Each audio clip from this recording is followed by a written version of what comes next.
Carta de Belicena Vilca al doctor Arturo Siegenagel. Ante todo deseo agradecer cuánto hizo usted por mí durante este largo año en que he sido su paciente. Sé que muchas veces su bondad le ha llevado a sobrepasar los límites de la mera responsabilidad profesional y me ha dedicado más tiempo y cuidados de los que sin dudas merecía mi condición de alienada. Mucho se lo reconozco, doctor, mas comprenderá al leer esta carta, mi recuperación era prácticamente imposible. De cualquier manera, la diosa Pirena sabrá recompensar justamente sus esfuerzos.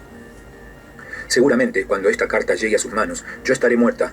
Ellos no perdonan y nosotros no pedimos clemencia. Esta posibilidad no me preocupa, ya que la muerte es, en nuestro caso, solo una ilusión. Pero entiendo que para usted la ausencia será real y por eso he decidido escribirle. Soy consciente de que no me creerá por anticipado y es así que me tomé el atrevimiento de enviarle la presente a su domicilio de Cerrillos. Se preguntará cómo lo hice, sobornando a una enfermera, quien obtuvo la dirección registrada en el fichero administrativo y efectuó el despacho de la correspondencia. Le ruego que olvide la falta de disciplina y no indague la identidad de la enfermera, pues si muero, cosa probable, el miedo le hará cerrar la boca y por otra parte, tenga presente que ella solo cumplía con mi última voluntad. Ahora iré al grano, doctor. Deseo solicitarle un favor postrero, mas para ser justa con usted, antes le pondré en antecedentes de ciertos hechos. Creo que me ayudará, pues una voluntad más poderosa que nosotros le ha puesto en mi camino. Quizás usted también busca una respuesta sin saberlo. Quizás en esta carta esté esa respuesta. Sí, esto es así, o si ya se ha hecho usted consciente del gran engaño, entonces lea con detenimiento lo que sigue, pues allí encontrará algunas claves para orientarse en el camino de regreso al origen. He escrito pensando en usted y fui clara hasta donde pude, pero descuento que me comprenderá, pues lleva visiblemente plasmado el signo del origen. Comenzaré por informarle que soy de los últimos descendientes de un antiguo linaje, portador de un secreto mortal, un secreto que fue guardado por mi familia durante siglos y que corrió peligro de perderse para siempre cuando se produjo la desaparición de mi hijo, Noyo Vilca. Ahora no importa que los golem me asesinen, pues el objetivo de mi estrategia está cumplido, conseguir distraerlos tras mis pasos mientras Noyo llevaba a cabo su misión.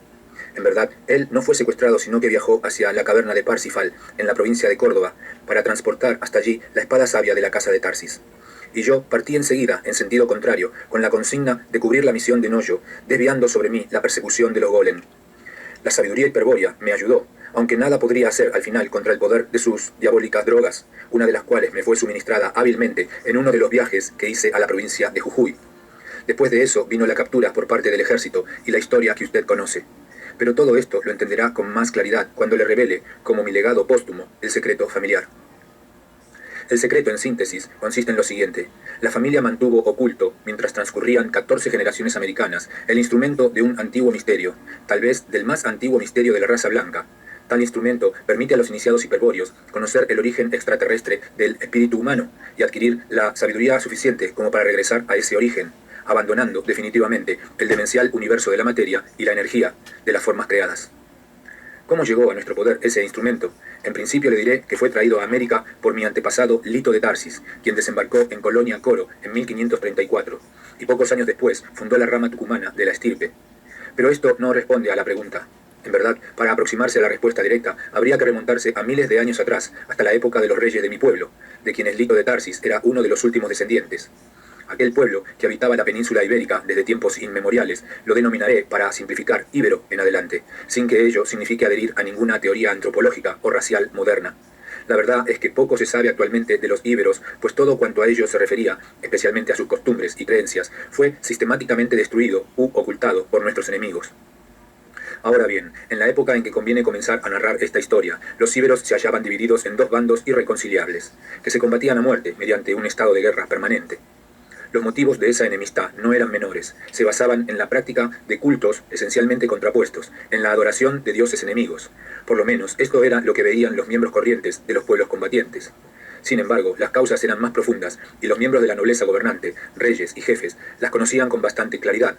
Según se susurraba en las cámaras más reservadas de las cortes, puesto que se trataba de un secreto celosamente guardado, había sido en los días posteriores al hundimiento de la Atlántida, cuando, procedentes del mar occidental, arribaron a los continentes europeo y africano grupos de sobrevivientes pertenecientes a dos razas diferentes.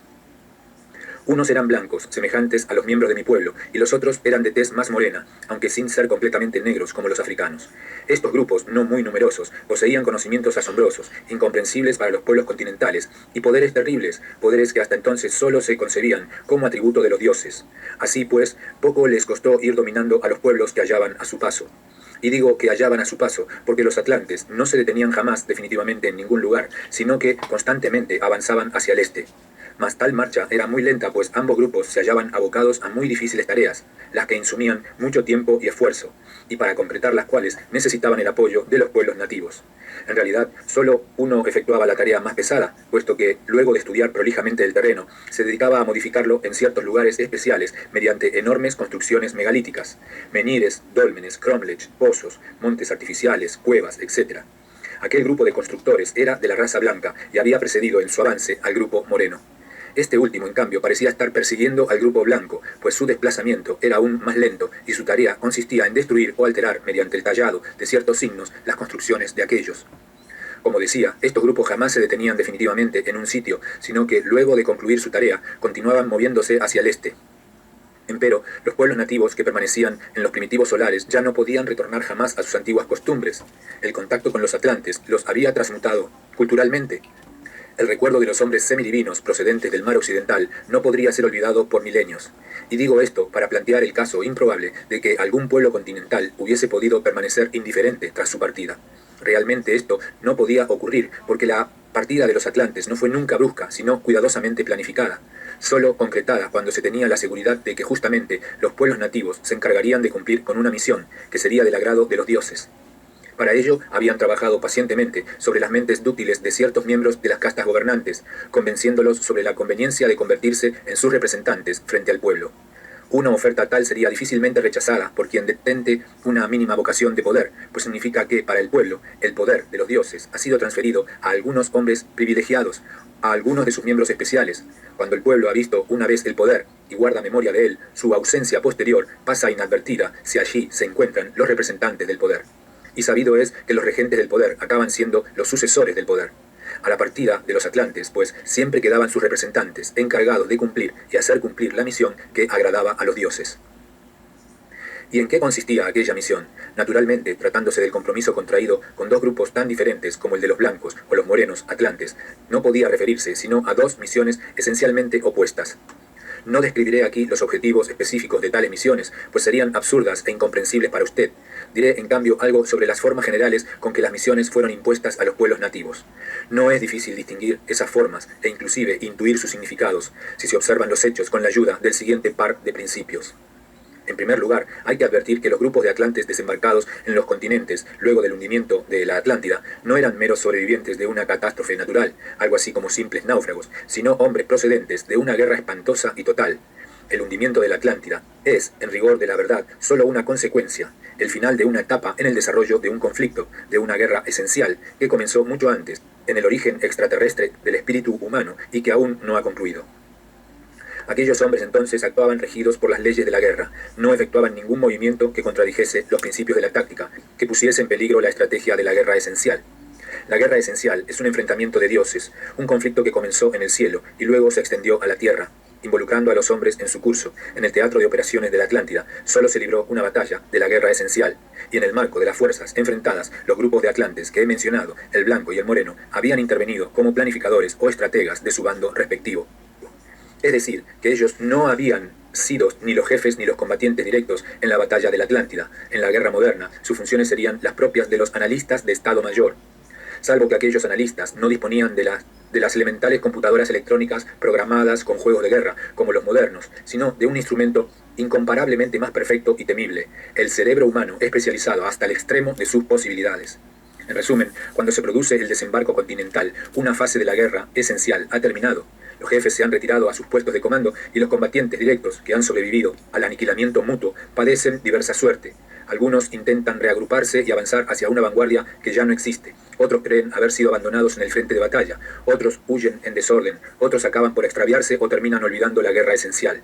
En resumen, y empleando ahora el lenguaje con que los atlantes blancos hablaban a los pueblos continentales, los dioses habían dejado de manifestarse a los hombres, porque los hombres habían fallado una vez más.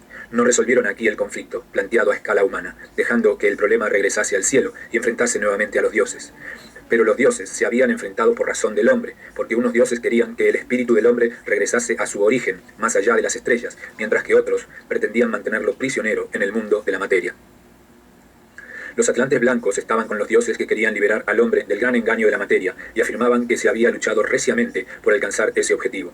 Pero el hombre fue débil y defraudó a sus dioses liberadores, permitió que la estrategia enemiga ablandase su voluntad y le mantuviese sujeto a la materia, impidiendo así que la estrategia de los dioses liberadores consiguiese arrancarlo de la tierra. Entonces la batalla de la Atlántida concluyó y los dioses se retiraron a sus moradas, dejando al hombre prisionero de la tierra, pues no fue capaz de comprender su miserable situación, ni dispuso de fuerzas para vencer en la lucha por la libertad espiritual. Pero ellos no abandonaron al hombre, simplemente la guerra ya no se libraba en la tierra. Un día, si el hombre voluntariamente reclamaba su lugar en el cielo, los dioses liberadores retornarían con todo su poder y una nueva oportunidad de plantear la batalla sería aprovechada. Sería esta vez la batalla final, la última oportunidad antes de que los dioses regresasen definitivamente al origen, más allá de las estrellas. Entre tanto, los combatientes directos por la libertad del espíritu, que se reorientasen en el teatro de la guerra, los que recordasen la batalla de la Atlántida, los que despertasen del gran engaño o los buscadores del origen, deberían librar en la tierra un durísimo combate personal contra las fuerzas demoníacas de la materia, es decir, contra fuerzas enemigas abrumadoramente superiores, y vencerlas con voluntad heroica. Solo así serían admitidos en el cuartel general de los dioses.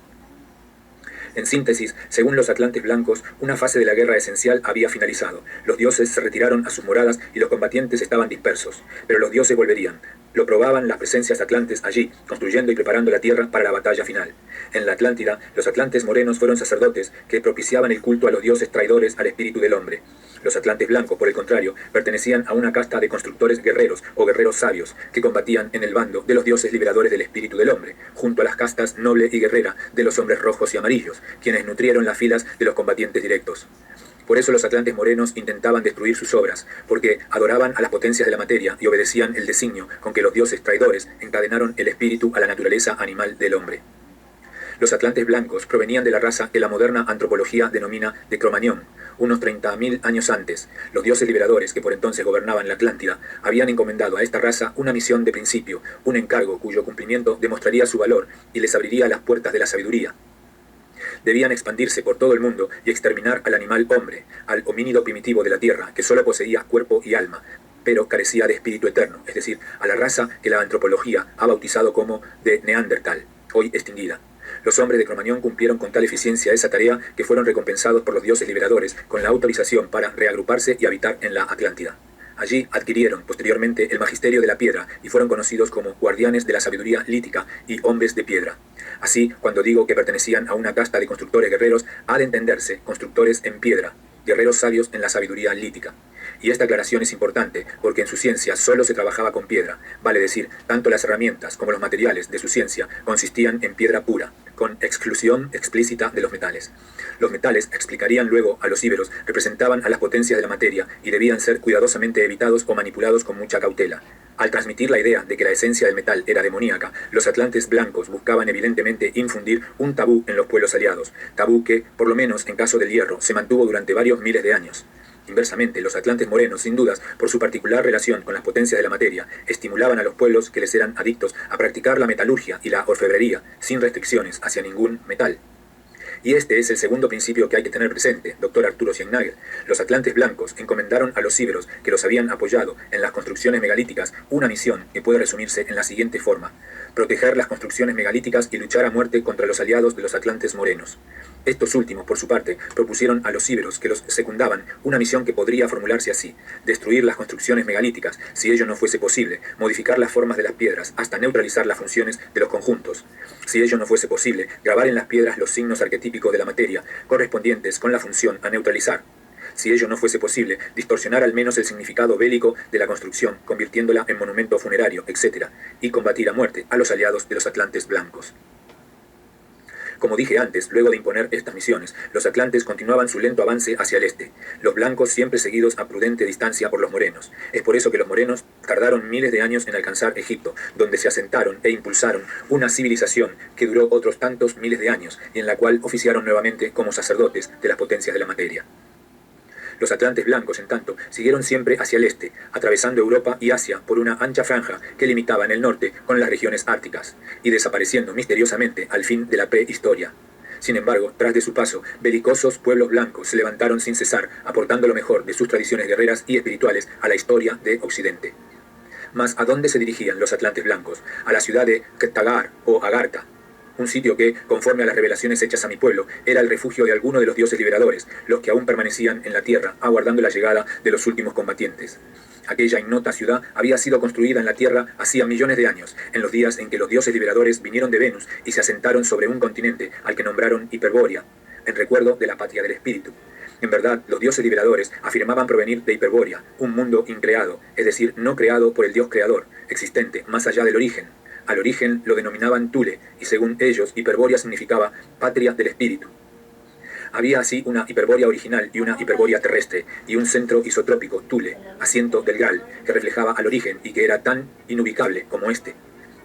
Toda la sabiduría espiritual de la Atlántida era una herencia de Hiperbórea, y por eso los atlantes blancos se llamaban a sí mismos iniciados hiperbóreos. La mítica ciudad de Catígara, o Catígara, que figura en todos los mapas anteriores al descubrimiento de América, situada cerca de China, no es otra que Ktagar, la morada de los dioses liberadores, en la que solo se permite entrar a los iniciados hiperbóreos o guerreros sabios, vale decir, a los iniciados en el misterio de la sangre pura. Finalmente, los atlantes partieron de la península ibérica. ¿Cómo se aseguraron que las misiones impuestas a los pueblos nativos serían cumplidas en su ausencia? Mediante la celebración de un pacto con aquellos miembros del pueblo que iban a representar el poder de los dioses, un pacto que, de no ser cumplido, arriesgaba algo más que la muerte de la vida. Los colaboradores de los atlantes morenos ponían en juego la inmortalidad del alma, en tanto que los seguidores de los atlantes blancos respondían con la eternidad del espíritu. Pero ambas misiones, tal como dije, eran esencialmente diferentes, y los acuerdos en que se fundaban, naturalmente, también lo eran. El de los atlantes blancos fue un pacto de sangre, mientras que el de los atlantes morenos consistió en un pacto cultural. Evidentemente, Dr. Siennagel, esta carta será extensa y tendré que escribirla en varios días. Mañana continuaré en el punto suspendido del relato y haré un breve paréntesis para examinar los dos pactos. Es necesario, pues, de allí surgirán las claves que le permitirán interpretar mi propia historia.